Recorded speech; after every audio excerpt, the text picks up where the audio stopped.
السلام علیکم ورحمۃ اللہ وبرکاتہ نحمدہ ونصلی علی رسولہ الکریم اما بعد۔ معزز سامعین، آج کچھ سوال و جواب جو اللہ کے نبی صلی اللہ علیہ وسلم سے اور اہل اللہ سے کیے گئے، جس کے جوابات انہوں نے دیے، وہ آپ کی خدمت میں عرض کرنا چاہتا ہوں، کیونکہ ہر آدمی کی تمنا ہوتی ہے کہ وہ بھی اس طرح بنے۔ تو اس کے لیے جو جوابات اہل اللہ نے اللہ کے نبی صلی اللہ علیہ وسلم نے دیے، وہ آپ کی خدمت میں عرض کرتا ہوں۔ ایک شخص نے اللہ کے نبی صلی اللہ علیہ وسلم سے پوچھا کہ میں سب سے بڑا عالم بننا چاہتا ہوں، اس کے لیے کیا کروں؟ تو اللہ کے نبی صلی اللہ علیہ وسلم نے جواب میں ارشاد فرمایا کہ تقوی اختیار کرو، سب سے بڑے عالم بن جاؤ گے۔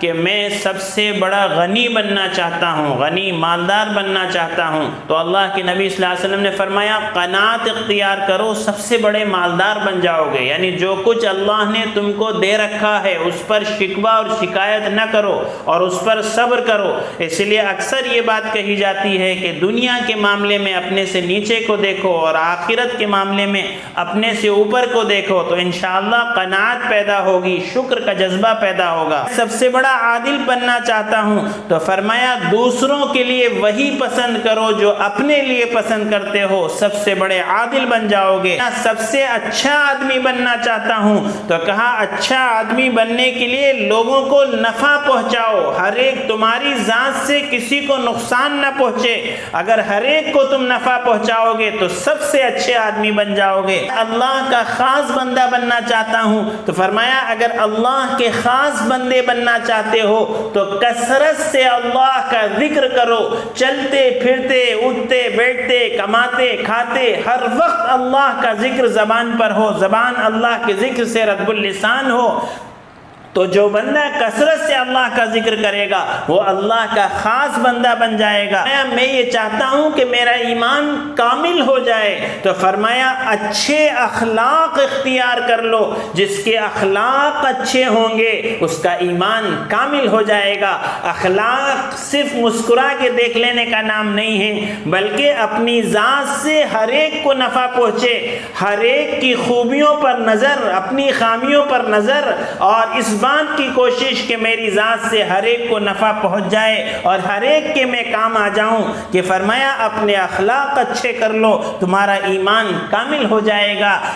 عرض کیا کہ میں محسنین میں سے ہونا چاہتا ہوں، کہ میرا شمار محسنین میں ہو جائے۔ اللہ پاک نے فرمایا واللہ یحب المحسنین، اللہ پاک احسان کرنے والوں کو پسند فرماتے ہیں۔ تو کہا اللہ کی عبادت اس طرح کرو کہ تم اللہ کو دیکھ رہے ہو تو محسنین میں شمار ہو جائے گا۔ اللہ کی عبادت اس طرح کرنا کہ ہم اللہ کو دیکھ رہے ہیں، یہ اعلیٰ درجے کی بات ہے، ورنہ کم سے کم اتنا استحضار پیدا ہونا کہ اللہ مجھے دیکھ رہا ہے۔ عرض کیا کہ میں اللہ تعالیٰ کے فرمانبردار بندوں میں شامل ہونا چاہتا ہوں، کہ میں اللہ تعالیٰ کے فرمانبردار بندوں میں ہو جاؤں۔ تو فرمایا فرائض کو ادا کرو، اللہ تعالیٰ کے فرمانبردار بندوں میں شامل ہو جاؤ گے۔ عرض کیا کہ میں اللہ سے گناہوں سے پاک صاف ہو کر ملنا چاہتا ہوں، تو فرمایا جنابت کا غسل فوراً کر لیا کرو، کہ جب ناپاک ہو جاؤ تو پھر گھنٹوں گھنٹوں اللہ کی زمین پر ناپاک نہ پھرا کرو، بلکہ ناپاک جب ہو جاؤ تو فوراً جنابت کا غسل کر لو اور اللہ کی زمین پر پاک پھرو۔ تو فرمایا جب تم ناپاکی کے ساتھ نہیں پھرو گے تو پھر تم اللہ سے اس حالت میں ملو گے کہ گناہوں سے پاک اور صاف ہوگے۔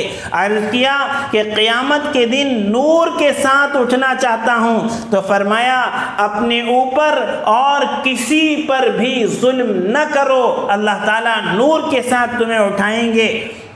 عرض کیا کہ اللہ تعالیٰ میں یہ چاہتا ہوں کہ اللہ تعالیٰ میرے اوپر قیامت کے دن رحم کرے۔ فرمایا تم اللہ کے بندوں پر اور اپنے اوپر رحم کرو، اللہ تمہارے اوپر رحم کرے گا۔ جو زمین والوں پر رحم کرتا ہے آسمان والا اس پر رحم کرتا ہے۔ فرمایا میں عرض کیا میں یہ چاہتا ہوں کہ میرے گناہ کم ہوں۔ فرمایا استغفار کی کثرت کرو، کہ جو آدمی استغفار کی کثرت کرتا ہے اپنے گناہوں گناہوں پر ندامت کرتا ہے، توبہ کرتا ہے، تو پھر اللہ تعالیٰ اس کے گناہوں کو معاف فرما دیتے ہیں۔ عرض کیا میں یہ چاہتا ہوں کہ لوگوں میں سب سے زیادہ عزت والا بنوں۔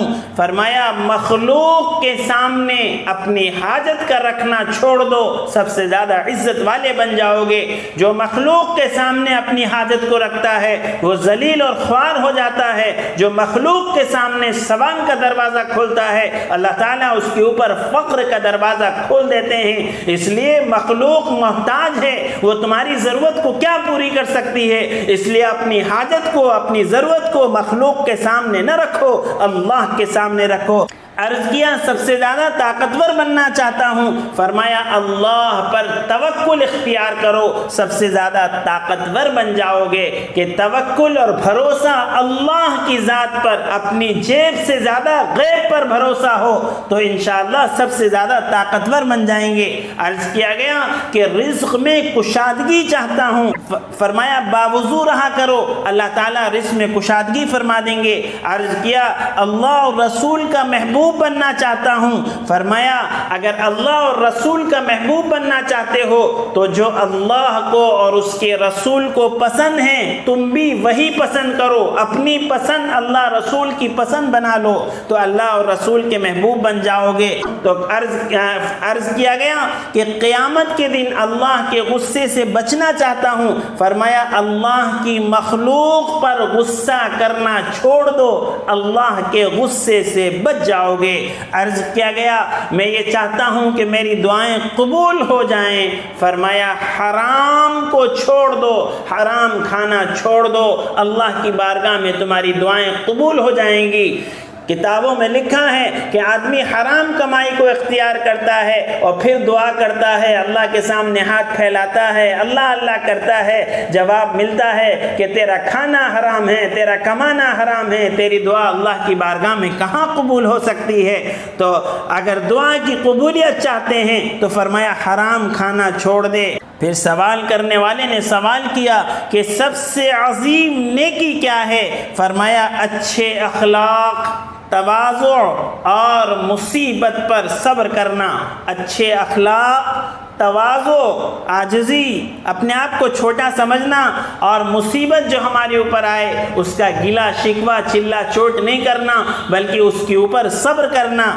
اور پھر عرض کیا گیا کہ سب سے بڑی برائی کیا ہے؟ فرمایا سب سے بڑی برائی بد اخلاقی اور کنجوسی ہے۔ بد اخلاقی سے اپنے آپ کو بچانا اور کنجوسی سے اپنے آپ کو بچانا۔ اور عرض کیا گیا کہ ایسا کوئی عمل بتا دیں کہ جس سے اللہ کے غصے کو ٹھنڈا کیا جا سکے تو فرمایا چپ کے صدقہ کرنا اور صلہ رحمی کرنا، رشتے ناتوں کو جوڑنا، درگزر کرنا، جو ظلم کرے معاف کرنا، جو محروم کرے عطا کرنا۔ تو فرمایا اس کے ذریعے سے اللہ کا غصہ ٹھنڈا ہوتا ہے۔ اللہ تعالیٰ سے دعا ہے کہ اللہ تعالیٰ ہمیں ان باتوں پر عمل کرنے کی توفیق عطا فرمائے۔ وآخر الدعوانا الحمد للہ رب العالمین۔